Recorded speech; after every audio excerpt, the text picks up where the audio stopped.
ಮೈಸೂರಿನ ಉದಯಗಿರಿ ಪೊಲೀಸ್ ಠಾಣೆ ಮೇಲೆ ದಾಂಧಲೆ ಪ್ರಕರಣಕ್ಕೆ ಸಂಬಂಧಪಟ್ಟಂಗೆ ಅನೇಕರನ್ನ ಬಂಧನ ಮಾಡಲಾಗಿದೆ. ಇನ್ನುಳಿದಂತೆ ವಿಪಕ್ಷ ನಾಯಕ ಆರ್ ಅಶೋಕ್, ಮಾಜಿ ಸಂಸದ ಪ್ರತಾಪ್ ಸಿಂಹ ಸೇರಿದಂತೆ ಅನೇಕ ನಾಯಕರು ಸ್ಥಳಕ್ಕೆ ಭೇಟಿ ಕೊಟ್ಟು ಮಾಹಿತಿ ಪಡೆದರು. ಇಂದು ಗೃಹ ಸಚಿವ ಪರಮೇಶ್ವರ್ ಉದಯಗಿರಿ ಠಾಣೆಗೆ ಭೇಟಿ ಕೊಡ್ತಾ ಇದ್ದಾರೆ. ಸಂಜೆ ವೇಳೆ ಮೈಸೂರಿಗೆ ಭೇಟಿ ಕೊಡ್ತಾ ಇರುವ ಪರಂ ಇದೇ ವೇಳೆ ಉದಯಗಿರಿ ಠಾಣೆಗೆ ಭೇಟಿ ಕೊಡಲಿದ್ದಾರೆ. ಉದಯಗಿರಿ ಠಾಣೆಗೆ ಕಲ್ಲು ತೂರಾಟ ಪ್ರಕರಣಕ್ಕೆ ಸಂಬಂಧಪಟ್ಟಂತೆ ನಿನ್ನೆ 8 ಮಂದಿಯನ್ನ ಅರೆಸ್ಟ್ ಮಾಡಲಾಗಿತ್ತು. ಇದೀಗ ಸಿಸಿಟಿವಿ ವಿಡಿಯೋವನ್ನು ಆಧರಿಸಿ ಮತ್ತೆ 5ರನ್ನ ಅರೆಸ್ಟ್ ಮಾಡಲಾಗಿದೆ. ಒಟ್ಟು ಬಂಧಿತರ ಸಂಖ್ಯೆ 13ಕ್ಕೆ ಏರಿಕೆಯಾಗಿದೆ. ಬಂಧಿತರೆಲ್ಲರೂ ಕೂಡ ಘಟನೆಯಲ್ಲಿ ನೇರವಾಗಿ ಪಾಲ್ಗೊಂಡಿದ್ದಾರೆ ಅಂತ ಹೇಳಲಾಗ್ತಾ ಇದೆ. ಈ ಕುರಿತಂತೆ ತನಿಖೆ ತೀವ್ರಗೊಂಡಿದ್ದು ಇನ್ನು ಅನೇಕರನ್ನ ಅರೆಸ್ಟ್ ಮಾಡುವ ಸಾಧ್ಯತೆ ಇದೆ. ಪೊಲೀಸ್ ಠಾಣೆ ಮುಂದೆ ಗಲಭೆ ನಡೀಬೇಕು ಅಂತ ಮುಂಚೆನೆ ಪ್ಲಾನ್ ಮಾಡಿಕೊಂಡಿದ್ರಾ ಅನ್ನೋ ಅನುಮಾನ ಮೂಡಿದೆ. ಈ ಅನುಮಾನಕ್ಕೆ ಸಿಸಿಟಿವಿ ಫುಟೇಜಸ್ ಪುಷ್ಟಿ ಕೊಡ್ತಾ ಇದೆ. ಗಲ್ಲಿಗಳಿಂದ ಕಲ್ಲುಗಳನ್ನ ತೆಗೆದು ಠಾಣೆಗೆ ಹೊಡಿತಾ ಇರುವ ದೃಶ್ಯ ಸಿಸಿಟಿವಿಯಲ್ಲಿ ಸರಿಯಾಗಿದ್ದು, ಇನ್ನು ಗಲಾಟೆಗೆಂದೇ ಮೊದಲೇ ಕಲ್ಲುಗಳನ್ನ ಸಂಗ್ರಹ ಮಾಡಿಟ್ಟಿದ್ರಾ ಅನ್ನೋ ಅನುಮಾನ ಮೂಡ್ತಾ ಇದೆ. ಮತ್ತಷ್ಟು ಕಿಡಿಗೇಡಿಗಳ ಗುರುತು ಪತ್ತೆಯಾಗಿದ್ದು, ಪೊಲೀಸರು ತನಿಖೆಯನ್ನು ಚುರುಕುಗೊಳಿಸಿ ಕಿಡಿಗೇಡಿಗಳ ಪತ್ತೆಗೆ ಮುಂದಾಗಿದ್ದಾರೆ.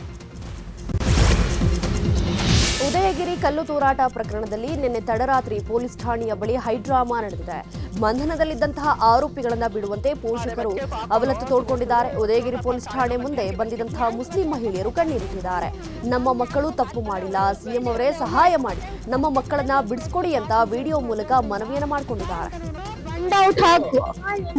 बंडा ठाकुर जी सादिक पाशा की वाइफ उन्होंने सुबह में जाकर गोटेराम का दुकान करती सोनो लड़ी के टेम्पो.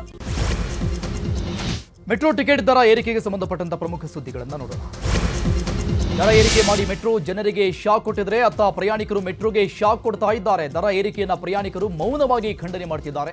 ದುಬಾರಿ ಮೆಟ್ರೋ ಪ್ರಯಾಣವನ್ನ ಬಹಿಷ್ಕಾರ ಮಾಡ್ತಾ ಇರುವ ಪ್ರಯಾಣಿಕರು ಪರ್ಯಾಯ ಮಾರ್ಗ ಹುಡುಕಿಕೊಂಡಿದ್ದಾರೆ. ಇನ್ನು ದರ ಏರಿಕೆ ಮಾಡಿದ ಮರುದಿನವೇ ಸುಮಾರು 80,000ದಷ್ಟು ಪ್ರಯಾಣಿಕರ ಸಂಖ್ಯೆ ಕುಸಿತವಾಗಿದೆ.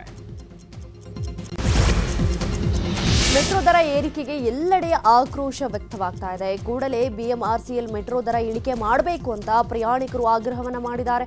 ಇನ್ನೊಂದು ಕಡೆ ಮೆಟ್ರೋ ದರ ಏರಿಕೆಯನ್ನು ಖಂಡಿಸಿ ಪ್ರತಿಭಟನೆಗೆ ಮೆಟ್ರೋ ಪ್ರಯಾಣಿಕರ ಸಂಘಟನೆ ಮುಂದಾಗಿದೆ.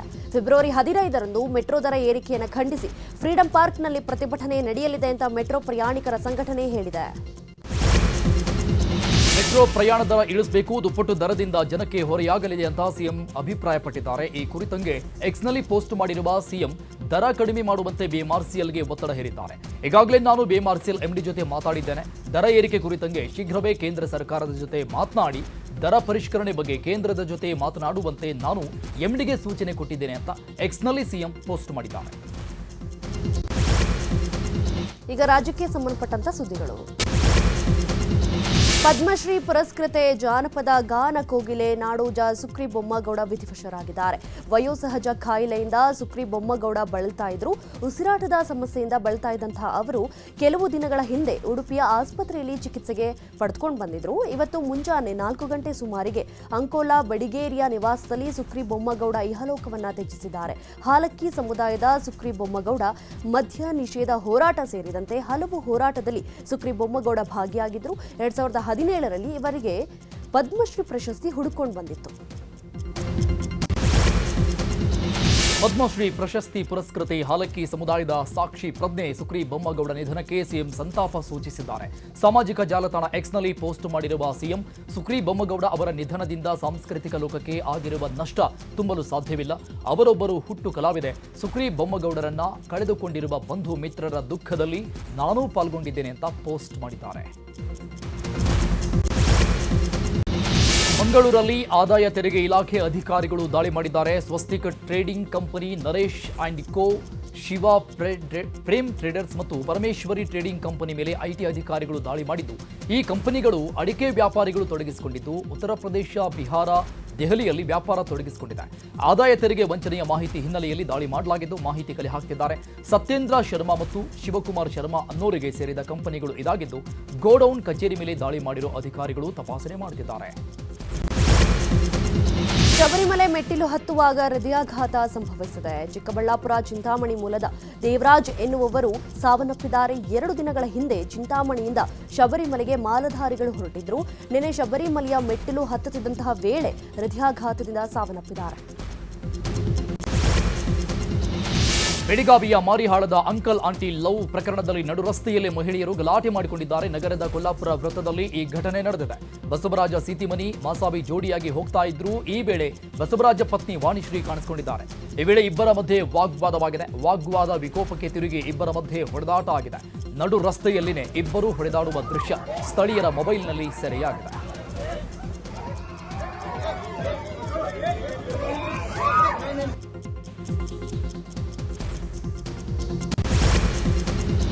ಅನಾರೋಗ್ಯದಿಂದ ಡಿವೈಎಸ್ಪಿ ನಿಧನರಾಗಿದ್ದಾರೆ. ಹೊಳೆನರಸೀಪುರದಲ್ಲಿ ಡಿವೈಎಸ್ಪಿಯಾಗಿ ಕರ್ತವ್ಯವನ್ನ ನಿರ್ವಹಿಸ್ತಾ ಇದ್ದಂತಹ ಡಿ ಅಶೋಕ್ ನಿಧನ ಹೊಂದಿದ್ದಾರೆ.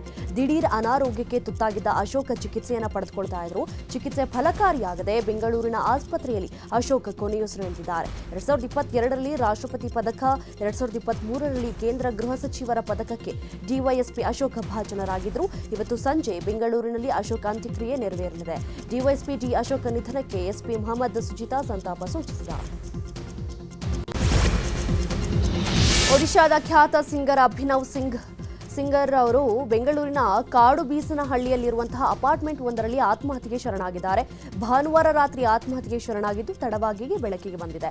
ಪತ್ನಿಯ ಕಿರುಕುಳದಿಂದಾಗಿ ತೀವ್ರ ಮಾನಸಿಕ ಒತ್ತಡದಲ್ಲಿದ್ದರು ಅಂತ ಅವರ ಕುಟುಂಬಸ್ಥರು ಆರೋಪಿಸಿದ್ದಾರೆ. ಮರಣೋತ್ತರ ಪರೀಕ್ಷೆಯನ್ನು ನಡೆಸಿ ಒಡಿಶಾಗೆ ಮೃತದೇಹ ರವಾನಿಸಲಾಗುತ್ತೆ. ಗ್ರಾಮಕ್ಕೆ ಬಸ್ ಬಾರದ ಹಿನ್ನೆಲೆಯಲ್ಲಿ ನಿತ್ಯ 2 ಕಿಲೋಮೀಟರ್ ಶಾಲೆಗೆ ವಿದ್ಯಾರ್ಥಿಗಳು ನಡೆದುಕೊಂಡು ಹೋಗಬೇಕಾದ ಅನಿವಾರ್ಯತೆ ಎದುರಾಗಿದೆ. ಬಸವ ಕಲ್ಯಾಣ ತಾಲೂಕಿನ ರಾಂಪುರ ಗ್ರಾಮದ ವಿದ್ಯಾರ್ಥಿಗಳಿಗೆ ಪ್ರತಿನಿತ್ಯ ಸಂಕಷ್ಟ ಎದುರಾಗಿದೆ. ರಾಂಪುರದಿಂದ ಪ್ರತಿನಿತ್ಯ ರಾಜೇಶ್ವರಿ ಗ್ರಾಮಕ್ಕೆ ನಡೆದುಕೊಂಡೇ ತೆರಳುವ ವಿದ್ಯಾರ್ಥಿಗಳು ಬಸವ ಕಲ್ಯಾಣ ಹುಮನಾಬಾದ್ ಪಟ್ಟಣಕ್ಕೆ ತೆರಳುತ್ತಾ ಇದ್ದಾರೆ. ಅನೇಕ ವರ್ಷಗಳಿಂದ ಬಸ್ ಬಿಡುಗಡೆ ಮಾಡುವಂತೆ ಗ್ರಾಮಸ್ಥರು ಮನವಿ ಮಾಡಿದ್ರೂ ಕೂಡ ಸರ್ಕಾರ ಕ್ಯಾರೆ ಅಂತಿಲ್ಲ ಅಂತ ಗ್ರಾಮಸ್ಥರು ಆರೋಪಿಸಿದ್ದಾರೆ. ಇನ್ನು ಶಾಲೆಗೆ ನಡೆದುಕೊಂಡು ಹೋಗಲು ನಮಗೆ ಭಯ ಆಗುತ್ತೆ ಅಂತ ವಿದ್ಯಾರ್ಥಿಗಳು ತಮ್ಮ ಅಳಲು ತೋಡಿಕೊಂಡಿದ್ದಾರೆ. ಆನೆ ದಾಳಿಗೆ ಯುವಕ ಬಲಿಯಾಗಿದ್ದಾನೆ. ಮೈಸೂರಿನ ಸರಗೂರು ತಾಲೂಕು ಗದ್ದೆಹಳ್ಳದಲ್ಲಿ ಈ ಘಟನೆ ನಡೆದಿದೆ. ಮೃತನನ್ನ ಅವಿನಾಶ್ ಎಂದು ಗುರುತಿಸಲಾಗಿದೆ.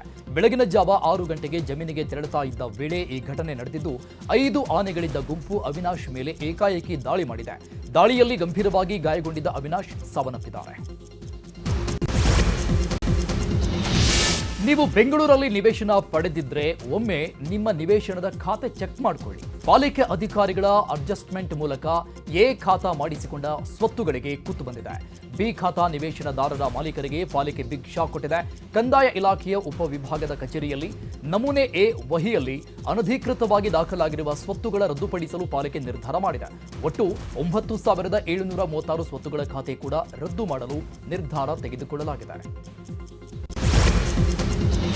ನಾಳೆ ವ್ಯಾಲೆಂಟೈನ್ಸ್ ಡೇ ಹಿನ್ನೆಲೆ ನಂದಿ ಬೆಟ್ಟದ ಬಳಿ ಪೊಲೀಸ್ ಕಣ್ಗಾವಲು ಇಟ್ಟಿದೆ. ಇವತ್ತು ಹಾಗೂ ನಾಳೆ ನಂದಿ ಬೆಟ್ಟದ ಬಳಿ ಹೆಚ್ಚಿನ ಬಂದೋಬಸ್ತ್ ಮಾಡಲಾಗಿದೆ. ಇನ್ನು ಯಾವುದೇ ಅನಾಹುತ ನಡೆಯದಂತೆ ಎಚ್ಚರಿಕೆ ವಹಿಸಲಾಗಿದೆ. ನಂದಿ ಬೆಟ್ಟ ಸುತ್ತಮುತ್ತ ಇರುವಂತಹ ಹೋಟೆಲ್ಗಳು ಹಾಗೂ ಎಲ್ಲ ಪೊಲೀಸ್ ಠಾಣೆಗೆ ಚಿಕ್ಕಬಳ್ಳಾಪುರ ಎಸ್ಪಿ ಕುಶಾಲ್ ಚೌಕ್ಸೆ ಎಚ್ಚರಿಕೆ ಕೊಟ್ಟಿದ್ದಾರೆ. ಬೆಂಗಳೂರಲ್ಲಿ ನಡೀತಾ ಇರುವಂತಹ 2ನೇ ದಿನದ ಇನ್ವೆಸ್ಟ್ ಕರ್ನಾಟಕ ಶೃಂಗಸಭೆಯಲ್ಲಿ 5 ಲಕ್ಷ ಕೋಟಿಯಷ್ಟು ಬಂಡವಾಳ ಹರಿದು ಬಂದಿದೆ. ರಾಜ್ಯದಲ್ಲಿ ಹೂಡಿಕೆಗೆ ಉದ್ಯಮಿಗಳು ಉತ್ಸಾಹ ತೋರುತ್ತಿದ್ದಾರೆ. 70% ಪ್ರಸ್ತಾವನೆಗಳನ್ನ ನನಸಾಗಿಸುವ ಗುರಿಯನ್ನ ಸರ್ಕಾರ ಹೊಂದಿದೆ. ಮುಂದಿನ ದಿನಗಳಲ್ಲಿ 10 ಲಕ್ಷ ಕೋಟಿಗೂ ಹೆಚ್ಚು ಹೂಡಿಕೆ ಪ್ರಸ್ತಾವನೆಗಳನ್ನ ನಿರೀಕ್ಷೆ ಮಾಡ್ತಾ ಇದ್ದೇವೆ ಅಂತ ಕೈಗಾರಿಕಾ ಸಚಿವ ಎಂಬಿ ಪಾಟೀಲ್ ತಿಳಿಸಿದ್ದಾರೆ. ಇನ್ವೆಸ್ಟ್ ಕರ್ನಾಟಕದಲ್ಲಿ 3ನೇ ದಿನವೂ ಹಲವು ಕಂಪನಿಗಳು, ವಿವಿಧ ದೇಶಗಳ ಹೂಡಿಕೆದಾರರು ಕರ್ನಾಟಕದಲ್ಲಿ ಹೂಡಿಕೆ ಮಾಡಲು ಆಸಕ್ತಿ ತೋರಿದ್ದಾರೆ. 2ನೇ ದಿನವೂ 40ಕ್ಕೂ ಹೆಚ್ಚು ಕಂಪನಿಗಳು ಹೂಡಿಕೆಗೆ ಆಸಕ್ತಿ ತೋರಿದ್ದಾರೆ. ಸೆಮಿಕಂಡಕ್ಟರ್ ಉತ್ಪನ್ನಗಳು ತಯಾರಿಕೆಗೆ ಹೂಡಿಕೆ, ಲ್ಯಾಮ್ ರಿಸರ್ಚ್ ಕಂಪನಿಯಿಂದ 10,000 ಕೋಟಿ ಹೂಡಿಕೆ ಮಾಡಲು ಮುಂದಾಗಿದೆ. ಎಐ, ಬಾಹ್ಯಾಕಾಶ ತಂತ್ರಜ್ಞಾನ, ಆರೋಗ್ಯ ತಂತ್ರಜ್ಞಾನದಲ್ಲಿ ಹೂಡಿಕೆ, ಬಯೋಟೆಕ್ ಮತ್ತು ಮೆಡಿಕಲ್ ಕ್ಷೇತ್ರದಲ್ಲೂ ಹೂಡಿಕೆಗೆ ಆಸಕ್ತಿ ತೋರ್ತಿವೆ. England, Singapore, Malaysia, Switzerland, Denmark ದೇಶಗಳು ಕೂಡ ಆಸಕ್ತಿ ಹೊಂದಿವೆ. ಆಟೋಮೊಬೈಲ್ ಕ್ಷೇತ್ರಗಳಲ್ಲೂ ಹೂಡಿಕೆಯ ಹಬ್ಬ ಜೋರಾಗಿದ್ದು ಟೊಯೋಟಾ, ಕಿರ್ಲೋಸ್ಕರ್ ಸೇರಿದಂತೆ ಅನೇಕ ಕಂಪನಿಗಳು ಹೂಡಿಕೆ ಮಾಡಿವೆ. ಈಗ ರಾಜಕೀಯದ ಪ್ರಮುಖ ಸುದ್ದಿಗಳನ್ನು ನೋಡೋಣ. ಕೆಪಿಸಿಸಿ ಅಧ್ಯಕ್ಷರ ಬದಲಾವಣೆ ಬಗ್ಗೆ ಎಐಸಿಸಿ ಅಧ್ಯಕ್ಷ ಮಲ್ಲಿಕಾರ್ಜುನ ಖರ್ಗೆ ಸುಳಿವು ಕೊಟ್ಟಿದ್ದಾರೆ. ಇದೇ ವಿಚಾರವಾಗಿ ಗೃಹ ಸಚಿವ ಪರಮೇಶ್ವರ್ ಪ್ರತಿಕ್ರಿಯೆ ಕೊಟ್ಟಿದ್ದು, ಹೈಕಮಾಂಡ್ ತೀರ್ಮಾನ ಏನೇ ಇದ್ರೂ ನಾವು ಒಪ್ಕೊಳ್ತೇವೆ. ಎಐಸಿಸಿ ಹೊಸ ಕಚೇರಿ ಉದ್ಘಾಟನೆ ವೇಳೆ ಅವರು ಎಐಸಿಸಿ ಪುನರಚನೆ ಆಗಬೇಕು ಅಂದಿದ್ರು. ಪಕ್ಷ ಸಂಘಟನೆ ದೃಷ್ಟಿಯಿಂದ ಖರ್ಗೆ ಅವರು ಹಾಗೆ ಹೇಳಿರಬಹುದು ಅಂತ ಪರಂ ಹೇಳಿದ್ದಾರೆ. ರಾಜ್ಯದಲ್ಲಿ ಮೈಕ್ರೋ ಫೈನಾನ್ಸ್ ಸುಗ್ರೀವಾಜ್ಞೆಗೆ ಅಂತಿಮವಾಗಿ ರಾಜ್ಯಪಾಲ ಥಾವರ್ ಚಂದ್ ಗೆಹ್ಲೋಟ್ ಅಂಕಿತವನ್ನು ಹಾಕಿದ್ದಾರೆ. ಹಲವು ಸಲಹೆಗಳನ್ನು ಕೊಡಲಾಗಿದ್ದು, ಈ ಬಗ್ಗೆ ಅಧಿವೇಶನದಲ್ಲಿ ಚರ್ಚಿಸುವಂತೆ ರಾಜ್ಯಪಾಲರು ಸೂಚನೆ ಕೊಟ್ಟಿದ್ದಾರೆ. ಗವರ್ನರ್ ಸಹಿ ಬೆನ್ನಲ್ಲೇ ರಾಜ್ಯ ಸರ್ಕಾರ ರಾಜ್ಯಪತ್ರ ಹೊರಡಿಸಿದೆ. ತತ್ಕ್ಷಣದಿಂದಲೇ ಸುಗ್ರೀವಾಜ್ಞೆ ನಿಯಮಗಳು ಜಾರಿಯಾಗಿವೆ. ಈ ಸಾಲಗಾರರ ಕಾಟ ತಡೆಯ ಸುಗ್ರೀವಾಜ್ಞೆಯ ಪ್ರಕಾರ 3 ವರ್ಷ ಜೈಲು, 1 ಲಕ್ಷ ದಂಡವನ್ನು ವಿಧಿಸಬಹುದಾಗಿದೆ. ಶೀಘ್ರವೇ ಕೆಪಿಸಿಸಿ ಅಧ್ಯಕ್ಷರನ್ನ ನೇಮಕ ಮಾಡಲಾಗುವುದು ಅಂತ ಎಐಸಿಸಿ ಅಧ್ಯಕ್ಷ ಮಲ್ಲಿಕಾರ್ಜುನ ಖರ್ಗೆ ಹೇಳಿದ್ದಾರೆ. ಖರ್ಗೆ ಹೇಳಿಕೆ ಇಡೀ ಕಾಂಗ್ರೆಸ್ನಲ್ಲಿ ಸಂಚಲನ ಸೃಷ್ಟಿ ಮಾಡಿದೆ. ಡಿಕೆಶಿ ಸ್ಥಾನಕ್ಕೆ ಯಾರು ಬಂದು ಕೂರ್ತಾರೆ ಅನ್ನೋ ಚರ್ಚೆ ಜೋರಾಗ್ತಾ ಇದೆ. ಈ ನಡುವೆ ಸತೀಶ್ ಜಾರಕಿಹೊಳಿ ಅಂಡ್ ಟೀಮ್ ದೆಹಲಿಯಲ್ಲಿಯೇ ಬೀಡು ಬಿಟ್ಟು ಕಾರ್ಯತಂತ್ರ ರೂಪಿಸ್ತಾ ಇದೆ. ಇನ್ನು ಪರಮೇಶ್ವರ್ ಹಾಗೂ ಮಹದೇವಪ್ಪ ದೆಹಲಿಗೆ ಹೋಗೋದನ್ನ ಮುಂದೂಡಿಸಿದ್ದಾರೆ. ಈ ನಡುವೆ ಬಿಜೆಪಿ ರಾಜ್ಯಾಧ್ಯಕ್ಷ ಹುದ್ದೆಯ ಅಂತರ್ಯುದ್ಧ ವಿಚಾರ ತಾರಕಕ್ಕೇರಿದೆ. ಅಧ್ಯಕ್ಷ ಯಾರಾಗಬೇಕು ಅಂತ ಅಂತಿಮ ಹಂತದ ಕಸರತ್ತು ನಡೆಸ್ತಾ ಇದೆ ಬಿಜೆಪಿ ಹೈಕಮಾಂಡ್. ಕೆಲ ಬಿಜೆಪಿ ಸಂಸದರು, ರಾಜ್ಯದ ಕೇಂದ್ರ ಸಚಿವರು ಅಷ್ಟೇ ಅಲ್ಲ, ಕೇಂದ್ರ ಸಚಿವ ಎಚ್.ಡಿ. ಕುಮಾರಸ್ವಾಮಿ ಬಳಿಯೂ ರಾಜ್ಯಾಧ್ಯಕ್ಷರ ಹುದ್ದೆ ಬಗ್ಗೆ ಮಾಹಿತಿ ಸಂಗ್ರಹ ಮಾಡಿದ್ದಾರೆ. ಮೈಸೂರಿನ ಉದಯಗಿರಿಯಲ್ಲಿ ಕಲ್ಲು ತೂರಾಟಕ್ಕೆ ಆರ್ಎಸ್ಎಸ್ ಕಾರ್ಯಕರ್ತರು ಪ್ರಚೋದನೆ ನೀಡಿದ್ದಾರೆ ಅಂತ ಕಾಂಗ್ರೆಸ್ ವಕ್ತಾರ ಎಂ ಲಕ್ಷ್ಮಣ್ ಗಂಭೀರ ಆರೋಪವನ್ನು ಮಾಡಿದ್ದಾರೆ. ಆರೋಪ ಸಂಬಂಧ ಎಂ ಲಕ್ಷ್ಮಣ್ ವಿರುದ್ಧ ಮೈಸೂರಿನಲ್ಲಿ ಬಿಜೆಪಿ ದೂರನ್ನು ದಾಖಲು ಮಾಡಲಾಗಿದೆ. ಪೊಲೀಸ್ ಕಮಿಷನರ್ಗೆ ದೂರು ನೀಡಿದಂತಹ ಬಿಜೆಪಿ ಕಾನೂನು ಪ್ರಕೋಷ್ಠ ಆರ್ಎಸ್ಎಸ್ ಬಗ್ಗೆ ಅವಹೇಳನಕಾರಿಯಾಗಿ ಹೇಳಿಕೆ ಹಿನ್ನೆಲೆ ದೂರು ಕೊಡಲಾಗಿದೆ. ಲಕ್ಷ್ಮಣ್ ಹೇಳಿಕೆಯಿಂದ ಕೋಟ್ಯಾಂತರ ದೇಶಭಕ್ತರಿಗೆ ನೋವಾಗಿದೆ. ಲಕ್ಷ್ಮಣ್ನ ಬಂಧಿಸಿ ಶಿಸ್ತು ಕ್ರಮ ಜರುಗಿಸಿ ಅಂತ ದೂರಲ್ಲಿ ಉಲ್ಲೇಖ ಮಾಡಲಾಗಿದೆ. ಈಗ ಏರೋ ಇಂಡಿಯಾಗೆ ಸಂಬಂಧಪಟ್ಟಂತ ಪ್ರಮುಖ ಸುದ್ದಿಗಳನ್ನು ನೋಡೋಣ. ಏರೋ ಇಂಡಿಯಾ ಶೋ 4ನೇ ದಿನಕ್ಕೆ ಕಾಲಿಟ್ಟಿದೆ. ಇವತ್ತು ಸಾರ್ವಜನಿಕರಿಗೆ ಪ್ರವೇಶ ಹಿನ್ನೆಲೆಯಲ್ಲಿ ಭಾರೀ ಜನಸಂದಣಿ ಉಂಟಾಗಿದೆ. ಬೆಳಂಬೆಳಗ್ಗೆನೆ ಯಲಹಂಕ ಕಡೆ ತೆರಳುತ್ತಾ ಇರುವ ರಸ್ತೆ ಫುಲ್ ಜಾಮ್ ಆಗಿದೆ. ಹೆಬ್ಬಾಳ ಫ್ಲೈ ಓವರ್ನಿಂದಾನೆ ಜಾಮ್ ಆರಂಭ ಆಗಿದೆ. Service road, airport road, Bagalur cross, Venkatala ಬಳಿ ಫುಲ್ ಜಾಮ್ ಆಗಿದೆ. ಟ್ರಾಫಿಕ್ ಜಾಮ್ನಿಂದಾಗಿ ದೇವನಹಳ್ಳಿ, ಚಿಕ್ಕಬಳ್ಳಾಪುರ, ವಿಜಯಪುರ, ಶಿಡ್ಲಘಟ್ಟ ಕಡೆ ಹೋಗುವ ವಾಹನಗಳು ಪರದಾಡುವಂತಾಗಿದೆ. ಸಿಲಿಕಾನ್ ಸಿಟಿ ಬೆಂಗಳೂರಿನಲ್ಲಿ ಏರ್ ಶೋ ಕಿಕ್ಕ ಜೋರಾಗಿದೆ. ಬೆಂಗಳೂರಿನ ಯಲಹಂಕ ವಾಯುನೆಲೆಯಲ್ಲಿ 4ನೇ ದಿನದ ಏರ್ ಶೋ ವೀಕ್ಷಣೆಗೆ ಸಾರ್ವಜನಿಕರಿಗೆ ಅವಕಾಶ ಕಲ್ಪಿಸಿಕೊಡಲಾಗಿದೆ.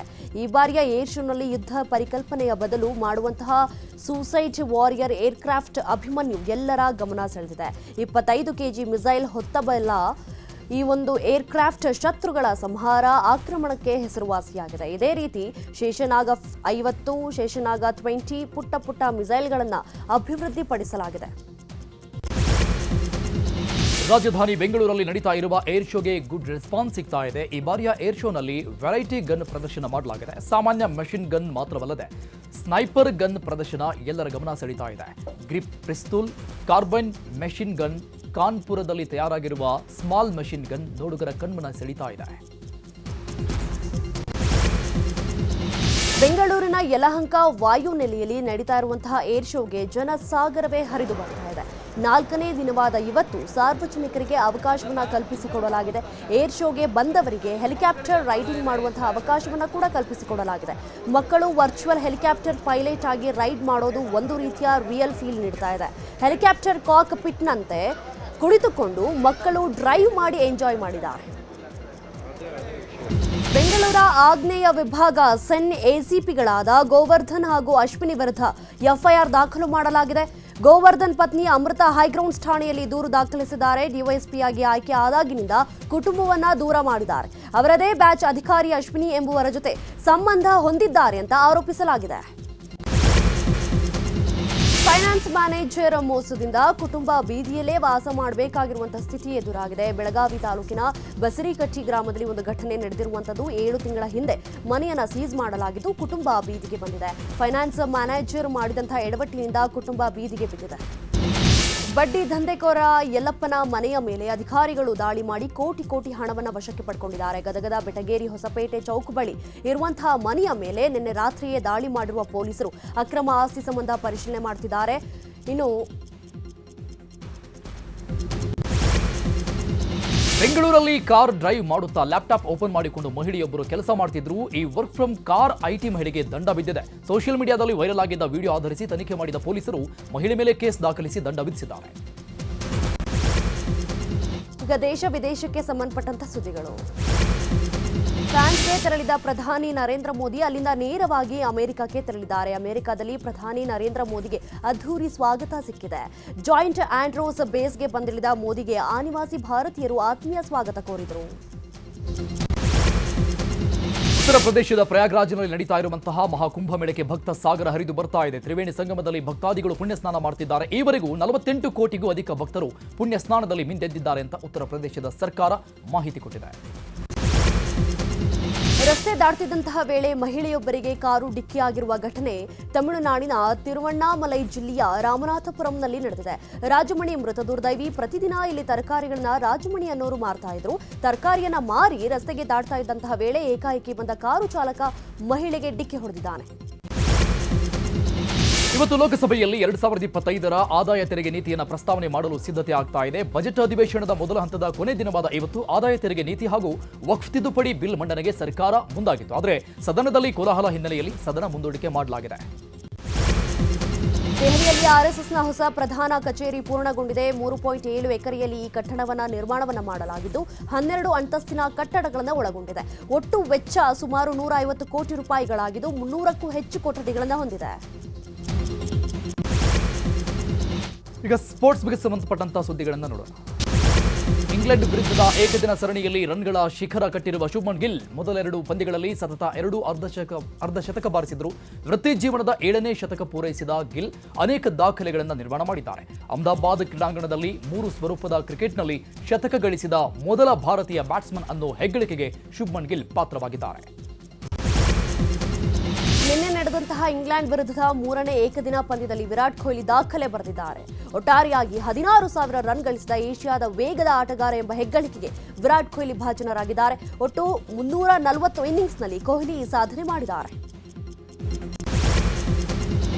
ಭಾರತ ಇಂಗ್ಲೆಂಡ್ ನಡುವಿನ 3ನೇ ಹಾಗೂ ಕೊನೆಯ ಏಕದಿನ ಪಂದ್ಯದಲ್ಲಿ ಟೀಂ ಇಂಡಿಯಾ ಭರ್ಜರಿ ಜಯ ಗಳಿಸಿದೆ. ಗುಜರಾತ್ನ ಅಹಮದಾಬಾದ್ ನರೇಂದ್ರ ಮೋದಿ ಕ್ರೀಡಾಂಗಣದಲ್ಲಿ ನಡೆದ ಪಂದ್ಯದಲ್ಲಿ ಇಂಗ್ಲೆಂಡ್ ವಿರುದ್ಧ ಭಾರತ 142 ರನ್ಗಳ ಭರ್ಜರಿ ಗೆಲುವು ಸಾಧಿಸಿದೆ. ಈಗ ಸಿನಿ ಲೋಕದ ಸುದ್ದಿಗಳು. ಹೈದರಾಬಾದ್ ಮೆಟ್ರೋದಲ್ಲಿ ಕಿಚ್ಚ ಸುದೀಪ್ ಬಿಂದಾಸ್ ರೈಡ್ ಮಾಡಿದ್ದಾರೆ. ಸಿಸಿಎಲ್ನ 2ನೇ ಪಂದ್ಯಕ್ಕಾಗಿ ಹೈದರಾಬಾದ್ಗೆ ತೆರಳಿರುವ ಸುದೀಪ್ ಹಾಗೂ ಕರ್ನಾಟಕ ತಂಡ ಮೆಟ್ರೋದಲ್ಲಿ ಪ್ರಯಾಣ ಬೆಳೆಸಿದೆ. ಸ್ಯಾಂಡಲ್ವುಡ್ ನಟ ಡಾಲಿ ಧನಂಜಯ್ ಅವರ ಮದುವೆಗೆ ಕೌಂಟ್ ಡೌನ್ ಶುರುವಾಗಿದೆ. ವಿವಾಹಕ್ಕೂ ಮೊದಲು ಡಾಲಿ ಧನಂಜಯ್ ಹುಟ್ಟೂರಾದ ಕಾಳಿನಹಳ್ಳಿಯಲ್ಲಿ ಸಂಭ್ರಮ ಕಳೆಗಟ್ಟಿದೆ. ಸಂಪ್ರದಾಯದಂತೆ ಅರಸೀಕೆರೆಯ ಜೇನುಕಲ್ಲು ಸಿದ್ದೇಶ್ವರ ದೇವರ ಕೊಂಡ ಹಾಯ್ದಿದ್ದಾರೆ. ನಂತರ ಮನೆದೇವರ ಪೂಜೆ ನೆರವೇರಿಸಿದ್ದಾರೆ. ತಮಿಳು ನಟ ವಿಶಾಲ್ ದೈವಗಳ ಮೊರೆ ಹೋಗಿದ್ದಾರೆ. ತೀವ್ರ ಅನಾರೋಗ್ಯದ ಸಮಸ್ಯೆಯಿಂದ ಬಳಲುತ್ತಿರುವ ನಟ ವಿಶಾಲ್ ದೈವದ ನೇಮೋತ್ಸವ ಕಾರ್ಯಕ್ರಮದಲ್ಲಿ ಭಾಗಿಯಾಗಿದ್ದಾರೆ. ದಕ್ಷಿಣ ಕನ್ನಡದ ಮುಲ್ಕಿ ಸಮೀಪದ ಪಕ್ಷಿಕೆರೆಯ ಹರಿಪಾದೆ ಜರಾಂದೆಯ ದೈವದ ನೇಮೋತ್ಸವದಲ್ಲಿ ವಿಶಾಲ್ ಪಾಲ್ಗೊಂಡಿದ್ದರು.